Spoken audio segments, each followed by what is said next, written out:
мальчиков наших уничтожают они. Зачем уничтожают наших мужиков? Женщины, дети, молодые уничтожают, чтобы наше вот поколение не выросли.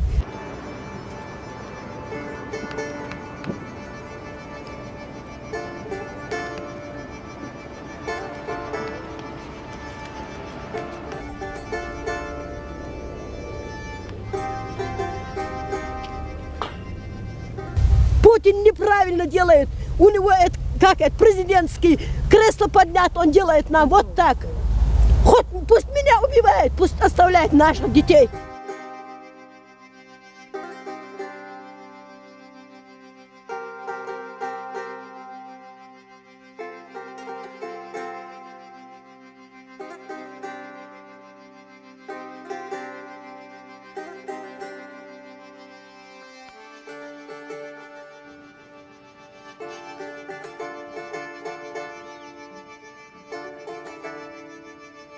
Ельцин тот раз сказал, нам Чечня нужен без чеченцев.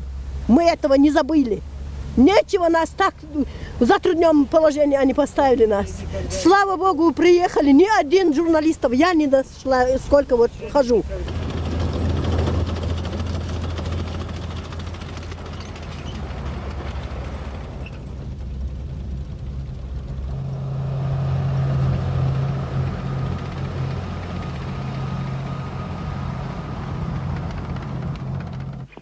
Обстановка в Чеченской Республике меняется ежечасно.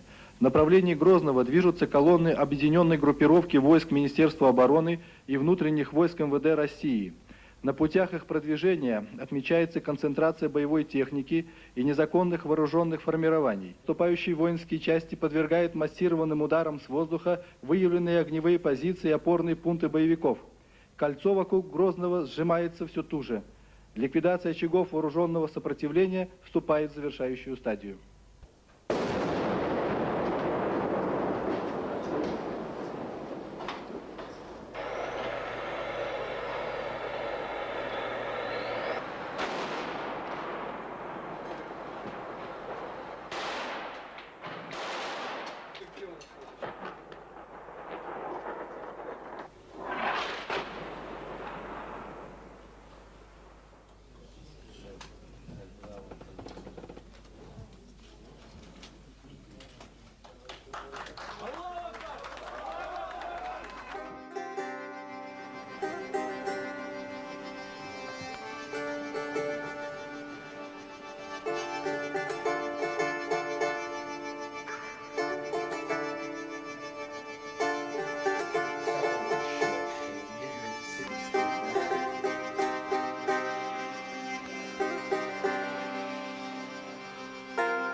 Для нас сейчас абсолютно ясным является то, что террористы скрываются на территории Чеченской Республики и поддерживаются экстремистскими силами в Чечне.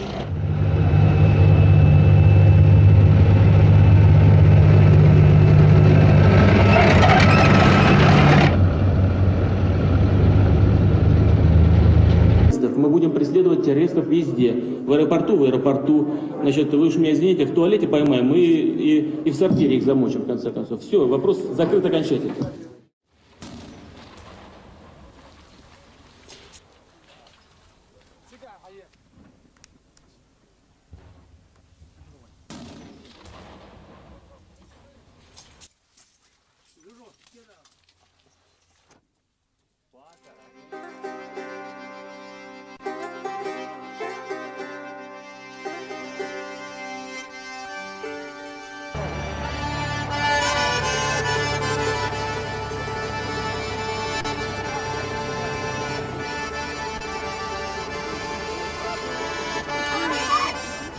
сортире хотят нас добить, мочить нас хотят, убивать нас хотят. Но живем, черт побери, не знаю я. Я знаю, он не прав. За свое кресло не надо так издеваться над людьми. Ельцин раньше ушел, что Путина поставить туда. Пусть бы политиканты разобрали свою политику без вмешательства вот этих детей. Вот этого мальчика развивают, смотрят на его плечи, носил ли он автомат или нет. 10 лет ребенку. Да, 10 лет ребенку. Это унижение, это просто унижение нации. Унижение. Вот этот ребенок завтра, он же не забудет это никогда. Да. Не забудет, он не забудет. Это не забудет. Вот они террористы, бандиты, вот они подрывают все это, уничтожают. Сами взрывали все там в России. И на чеченцев свалили они. Которую в Русмартане нашли, это селитр. Это в Чечне не делают, эти селитры. В Чечне оружие не делают, в Чечне ничего не делают. Чечня самое бедное место, самое бедное. А лишь Шульханов яхнет. Накажите тех, кто виноват, кто крадет журналистов, кто убивает людей и прочее, прочее. Вот не знаю, что вся нация должна страдать. И причина для России, это причина, чтобы начать войну не в том, что крадут журналистов или убивают людей, а для того, чтобы именно территория им нужна, и не чеченцы нужны, территория. Вот поэтому мы здесь находимся.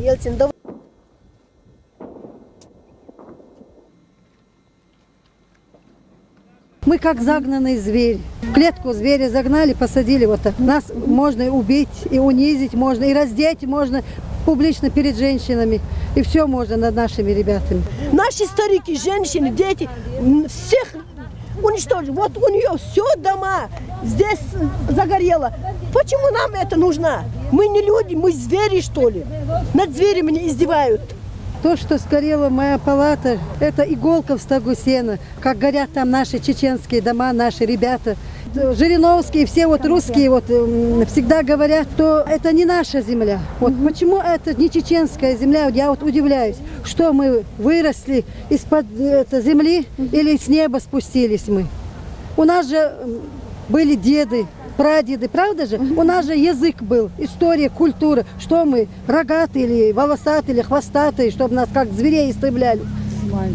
Да, вот за эти 100 лет, вот эти последние 100 лет, нас 4-й раз выслали. В смысле, в 44-м и вот и сейчас.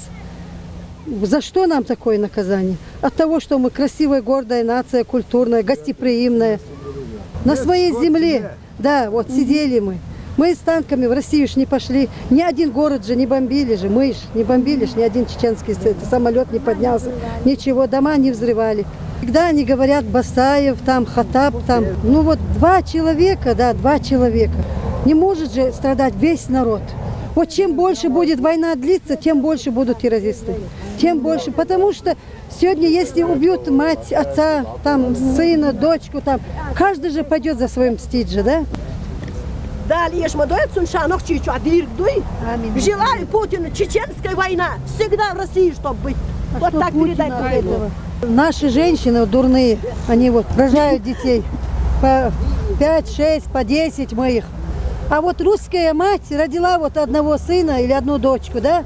И вот их же сыновей убивают каждый день. Почему эта мать, у которого сына убили, сама себя не сжигает? Почему? А вот для меня лично, вот, любой чеченский парень, вот я считаю, что он мой сын, что он мой брат. Вот я за него переживаю. Вот сегодня пришла с Катаямы женщина, говорит, с Короленко улицы, говорит, прям с подвала подняли, 2 парней увели. Ой, думаю, кто же такой, кого же забрали?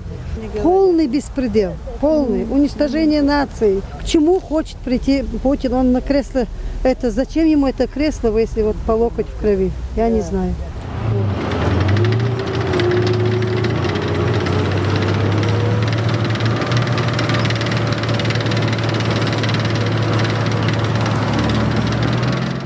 Пускай и русские матери знают, пускай и все в мире люди знают, когда российское телевидение говорит, 2 убитых, 1 раненый и 20 боевиков убили. Это 20-30 мирных жителей убили. Да.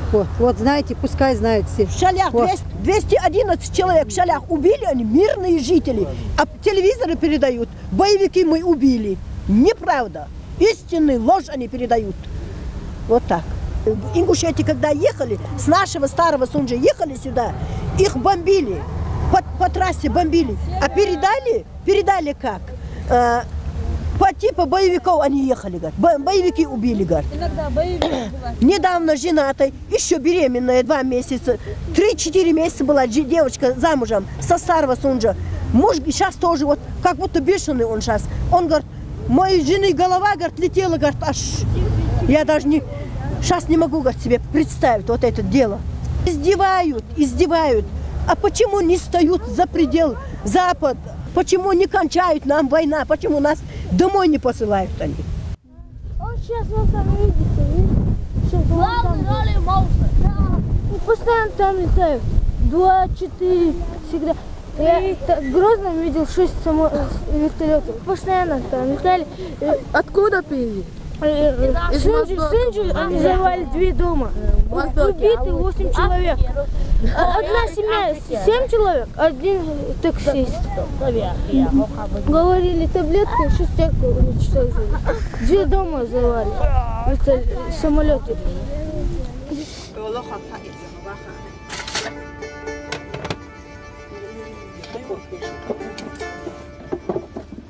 Путин приехал ночью с женой, с супругой, приехал в Гудермес, ночью поздравил своих российских солдатов и ночью уехал. Часы золотые давали. Золотые часы, чтоб чеченцев резать, ножи давал, подарил. Вот так уехал Путин. Он аж в море чеченском крови, Путин. И окружающие его, Жириновские, Мироновские, они много там. Вот так. Вот эти отец убил. Вот этот мальчик станет. Брат убил. В Назрань езжайте, с Липцовск больницы езжайте. Наши оттуда раненые, безногие. Один мальчик вообще без ноги там, без рук. Аж кровью сердце обливает. Не стыдно его, не стыдно Путину. Помогите нам. В чем мы виноваты? В чем я, что бандитка, что ли, а не террористка? Там мои братья гибнут. Помогите нам, скажите. Они говорят, это бандформирование, они не бандиты, они их сами сделали бандитами. Помогите нам, помогите, просто помогите. Наших пацанов убивают, мы не хотим, чтобы убивали. Они наши братья по крови. Просто-напросто из-за того, что он чеченец, чтобы их убивали. Я не хочу, я ненавижу этого Путина. Вы представляете, я бы его сама руками задушила бы. Что мы, бандит? Я что, бандитка? Я что вам сделаю? Это просто геноцид идет. Помогите нам. Мы вас просим, весь мир, помогите нам. Нас убивают только так, из-за того, что мы чеченцы. Помогите нам. Вот то, что я осталась. Дом сгорел, здесь все сгорело. Мне только 20 лет. Я не знаю. Эти солдаты, эти русские не могут просто, чтобы пройти наших детей. Вот едут беженцы по дороге, самолеты летят, если их бомбят, то говорят, что напали бандиты, бандформирование, убиваете. А на самом деле это они убивают. Вам просто надо поехать чуть-чуть, выехать. Вы тогда сами убедитесь, то, что мы говорим. Они же не пускают. А по телевизорам это ложь, это просто ложь. Это не может быть правдой. Сейчас сердце у меня аж как камень. Вчера спим вот здесь в Карбулаке. Дора-дора-дора-дора. Чечня аж горит. Туда что бросают, не знаю. Трясет все. Аж сюда слышно Карбулак. Если мы сейчас будем в составе Россия, каждые 50 лет Россия будет нам принести эту войну. Как всегда. Как всегда. Это геноцид над чеченским, над мусульманским народом они никогда не прекращают. Почему нам они не могут дать статус? Почему мы не можем отдельно жить? Без России. Че они? Такой маленький. Чечня. Аж на карте еле находишь. Вот такая маленькая страна. У Путина тоже есть дети, есть жена, есть отец, мать есть. Пусть он тоже про нас думает немножко. Ослабленный должен быть. Президентом хочет быть. Пусть немножко свое сердце ослабляет.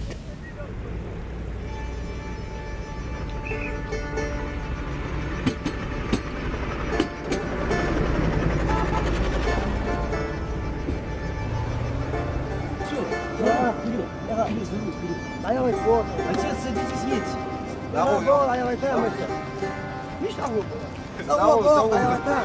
Езжай, да? Спасибо.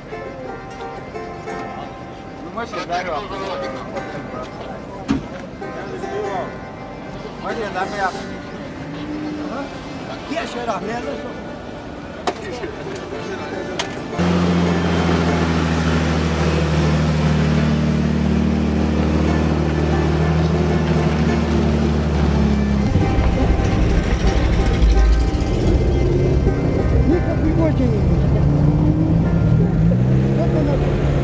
Если самолет, и люди убиваете, люди убежал.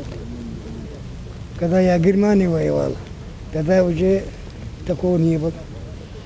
Мирные людей никогда мы не стрелял, ничего не сделал. А теперь уже тут. Когда Сталин был, Сталин тоже не делал такого. Уважения вообще мало. Хоть старый, хоть больной, уважения нет.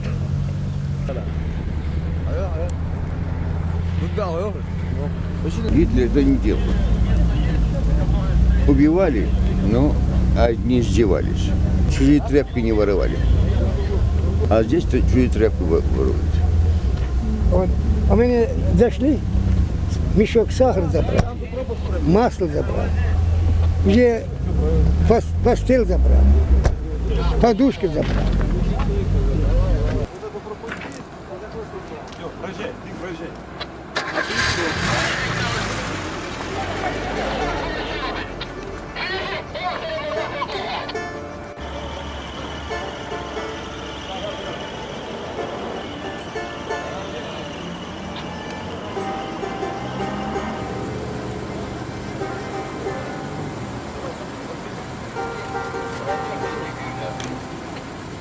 Да там все бомбили, дети перепуганные все были.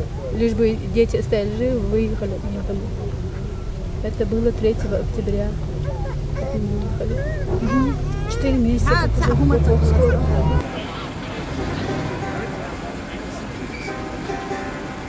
У нас 8 детей. У меня, у брата по 4.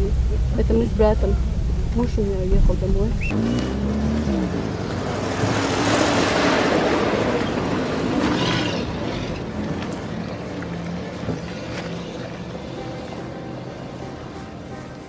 Мне очередь пропускают с деньгами, а у нас их нету сейчас. 4 месяца прожили, сейчас с последними, с концами едем домой.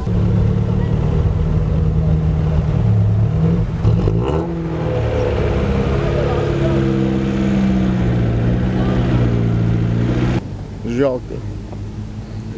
Убивает безвинных.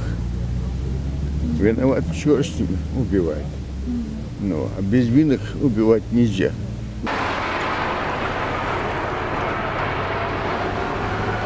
Каждый день выслушивают так по телевидению, так бомбят. За что сделал, не знаю.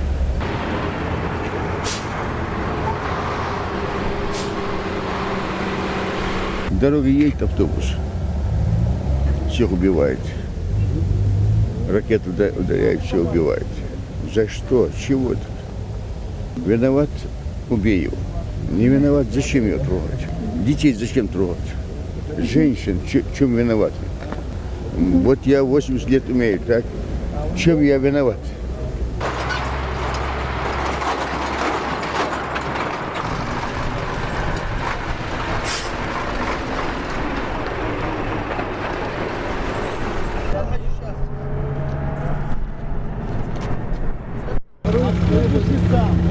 Там надо садиться в автобус, чтобы ехать. Пешком ходить нельзя. Нормально немного говоришь.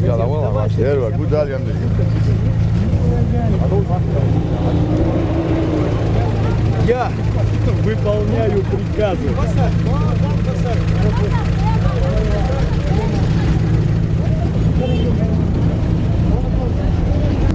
Никакие очереди.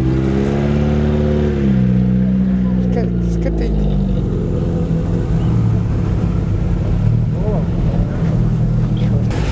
Как скоты? Отец, вот ты будешь долго разговаривать, и все автобусы уйдут, и ты не уедешь. Ходи в сторонку.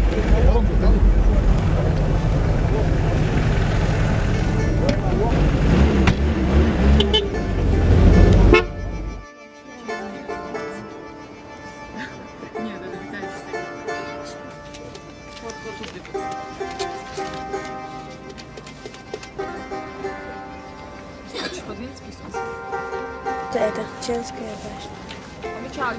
Там жили мои прадеды. У Мовсера очень тяжелый посттравматический стресс. Это осталась травма после той войны, 1994 года. Он был свидетелем ужасов. В частности, это обгоревшие солдаты, трупы. Потом он видел, как казнили летчика. Вот Мовсер, альбом есть. Это что у тебя, Мовсер? Кто это у тебя? Солдаты. Солдаты, да? Он говорит, что война идет и побеждают наши, говорит, имеется в виду чеченцы побеждают. Вот, говорит, что плен взяли солдат по его рисункам. Ну, как правило, во всех войнах, которые дети рисуют, побеждает их народ. За военными рисунками рисуют потом обязательно мирную жизнь, природу, спокойствие. Это то, чего бы они хотели, чтобы было. Мовсер башни нарисовал, это в лесу, в горах. Тут спокойствие, везде лето. Вот это ракета, вот это пулемет. Новый поставишь. Вот. Это гранатометчик. Да. Боевик стреляет. Вот, посмотрите, вертолет военный дети нарисовали. Видите? Ну, самолетов и вертолетов было очень много. Вот дом лепят. Дом слепили. Палатки. Палатка, дом. Вот танк слепили. Видите? Маленький танк. Дети почти знают все виды оружия. Кто что, как стреляет, они мне даже объясняют. Стингер, гранатомет, там танк, какие снаряды, какие пули бывают, какое оружие, чем можно поразить. С бомбами обязательно. Бомбы присутствуют. Вот посмотрите, тоже самолет, видите. И многие дети очень не любят говорить о войне, потому что они поняли, насколько это реально, насколько это грозит им опасностью, им и их родителям. И таких детей достаточно. Это слишком тяжело для них. Есть дети, которые вообще младший возраст. Это от 2 лет тоже пережившие последствия войны. Вот тут пролетает же военный самолет, все, они реагируют на это, пугаются. Всякий страх, кошмары снятся им. Это очень тяжело. Я не знаю, как они потом смогут дальше жить. Ну, вот дети пишут, видите. Я ненавижу войну. Я не люблю убегать. От войны убегали, беженцы были, это имеет в виду. Мне не нравится война, я не люблю пожары, я не люблю землетрясения. Я не хочу, чтобы люди гибли от этой войны. Я не хочу, чтобы людям было трудно. Вот дети нарисовали, посмотрите. Летнюю погоду и наверху нарисовали. Хочу домой, девочка нарисовала. Вот. Когда-нибудь я тоже буду дома. Я нарисовала дом и девочку. Из-за любви к дому. Моя мечта быть дома. Все дети хотят домой.